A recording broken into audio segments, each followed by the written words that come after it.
Liverpool have beaten Rangers 2-0, but far more interesting than that is that Jurgen Klopp has changed his tactics, and it's a big change. What they've done, just check this out, they've gone from this shape to this shape. There's actually quite a lot more to it than that. There's a few big things that they have changed. A lot of it, I think, is to try and give them more protection in defence, because they've been letting in the same sort of goal again and again and again. And in fact, this is the third game this season, that's it, all season, where they've kept a clean sheet. So this is something that Jurgen Klopp and his coaching staff have tried to address. And just changing this little tweak here, along with some other tactical bits which I'll show you, has helped them to do that. Against the Rangers side, who in all fairness weren't great, weren't very brave on the ball, were mostly kept back in a 5-4-1. So Gio van Bronckhorst usually plays like a 4-3-3.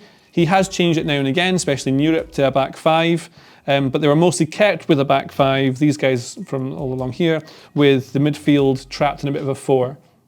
They want to try and win the ball kind of higher up the pitch if they could, but mostly they were just kept pinned back. And it makes sense, they're at Anfield, they're away, it's a big game, and they thought they'd be able to maybe win the ball, then exploit the space that Liverpool tend to lose. Because the goals they've been conceding have tended to be when they go forward, that you get the front three over here, and then say it's the midfield three that they tend to play, you'll have one guy here, one guy here, one guy over here, and then Alexander-Arnold will push really far up, Tsimikas will push really far up, and what happens is you create a big amount of distance between the fullbacks, so it's really this distance here between these two that is a big problem, and teams are positioning their counter-attack players exactly here so that when there's a turnover they can break into that space. We did a video on it in the 3-3 game against Brighton where this exact thing happens a few times, and teams definitely do this, and Liverpool know it and they're trying to address it.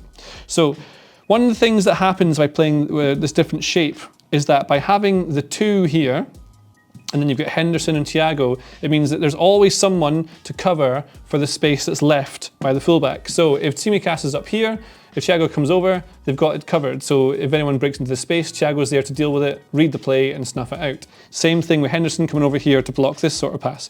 But another change they made in this game is that in build-up, they changed the actual shape of what they were doing. So if we pull them all back to where they sort of started, sort of like this, what you had was Van Dijk, Matip and Alexander-Arnold were keeping themselves in very much a 3. So it might look like this, it changed a lot. It could be a 3 like this, it could be slightly further up like a flat 3.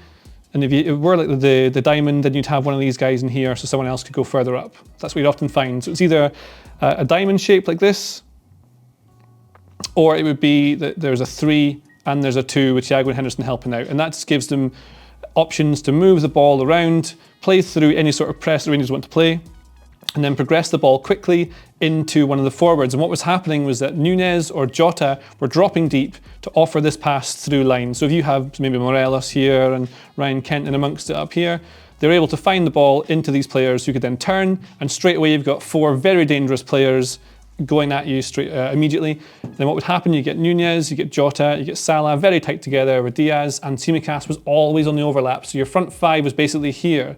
And then when they were able to get the ball quickly into these positions, you'd have Thiago backing him up with Henderson with a really high press, and that just keeps Rangers pinned in. So they can't really get out because they've been squashed with all this dangerous players here. Then you've got Thiago and Henderson in case the ball turns over. They just run over here, block it, and then move it back out, and the move starts again. That's one of the benefits of doing it like that. And then with this, what that also means is that naturally as Morelos retreats and the defenders move up like this, then Alexander-Arnold can move from this position to be more of a playmaker. And in this position here, no one's really marking him. He's got a lot of space here, and then he's one of the best players in the world at playing the sort of balls into the box if you want to get a curved pass into the box, or it's just firing a ball through the lines into someone like Jota. So if you've got him here, it means that when I eventually find the ball, wherever it might be, there's the ball, I found the ball.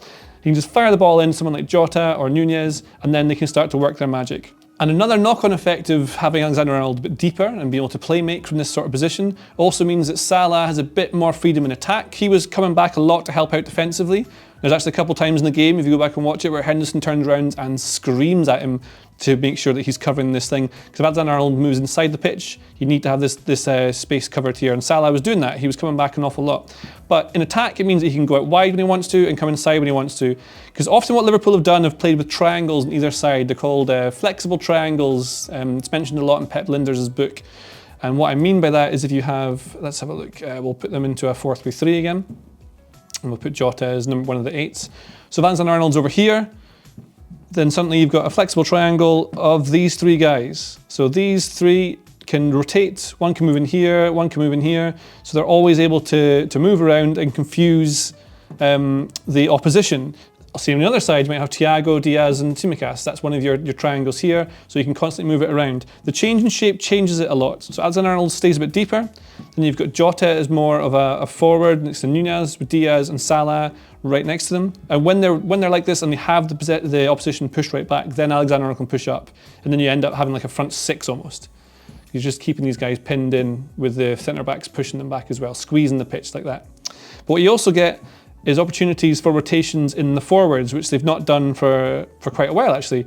So if you had, for example, the back 3-ish, it's not really a back 3, it's just there's no real shapes or numbers or formations, it's just players in the right places at the right times, you see. Now, if Salah starts out wide, we found the ball again. Now, what we're seeing is Nunez was getting in behind quite a lot.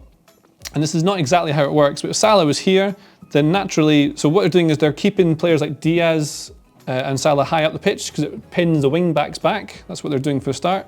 So if Diaz moves inside, then Tsimikas can move up because then they've got this pin back. If Salah gets the ball here, wide on the right, and he comes inside the pitch, he's going to drag the wing back with him. As he does that, Jota or Nunez, one of the 2, is going to move this out to in run. And as he makes that run through this gap here, Salah just plays it on the reverse. He goes in and he's in behind the defence, and then they've got a huge chance if he can find the pass for someone like Jota. And Nunez struggled a little bit with his final action. His shots were mostly down the centre of the goal. A couple of passes he made across the 6-yard box and into the area weren't quite good enough. So a bit of extra quality from Nunez, and he could have been in behind there. But that's the difference you get with certain players over other ones. But this front 4, lots of rotations. That's going to cause problems for opposition because you don't know who's going to turn up where. Nunez often on the right, sometimes you turn up on the left as well. Just lots of movement in the front 4 with Tsimikas backing it up, and then Alexander-Arnold over here. And I can show you exactly what it looks like compared to what they've been doing in recent games and why it's relevant. Because this is the average positions you get from Opta. This is what Liverpool looked like against Rangers. Now you can see Alexander-Arnold's quite deep here, relatively speaking. They dominated the game, Liverpool, so this is going to be a bit skewered.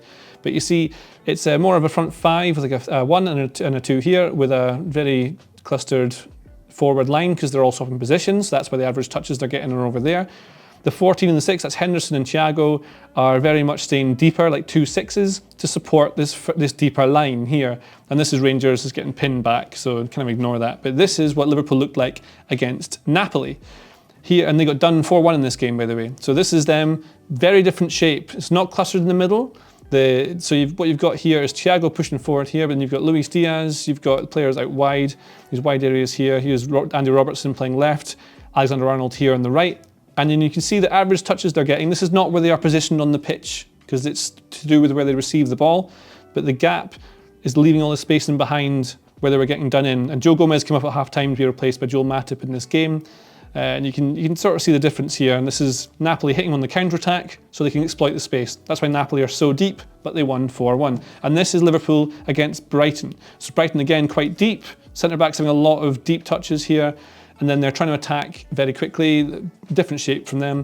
But again, with Liverpool, here you've got 2 centre-backs, a big gap to where Alexander-Arnold is receiving it compared to the centre-backs. That's the left-back Tsimikas here. So you can see there's a big difference from this to the game against Rangers, where he's far deeper compared to where Tsimikas is. So it's a clear change that they've made. Jurgen Klopp has addressed in his press conferences that he knows that his team are conceding the same sort of goal too often and that they are creating the same sort of gaps. This always happens with teams. You have to change things up. It's all cyclical. Opposition managers and analysts work out what you're doing. And so what they've done is rather than having that Alexander-Arnold up here, where he's getting exposed and called out for his defensive mistakes, they're keeping him a bit deeper so he can maximise his strengths from a deeper position. It's a slight thing they've changed, but they're getting the front 4 all together. Maybe it'll work, maybe it won't. This is the start of what we're seeing with a bit of an experiment with Jurgen Klopp's tactics. And it worked against Rangers in the Champions League. If you like this video, please consider subscribing to the channel. The Athletic is home to some of the world's best sports journalists, including David Ornstein, Daniel Taylor, Ollie Kay, Amy Lawrence and Rafa Honigstein. There are journalists dedicated to each Premier League team, so every fan gets the coverage they deserve, not just the big clubs. And you can try it for free now for 30 days. See the link in the description.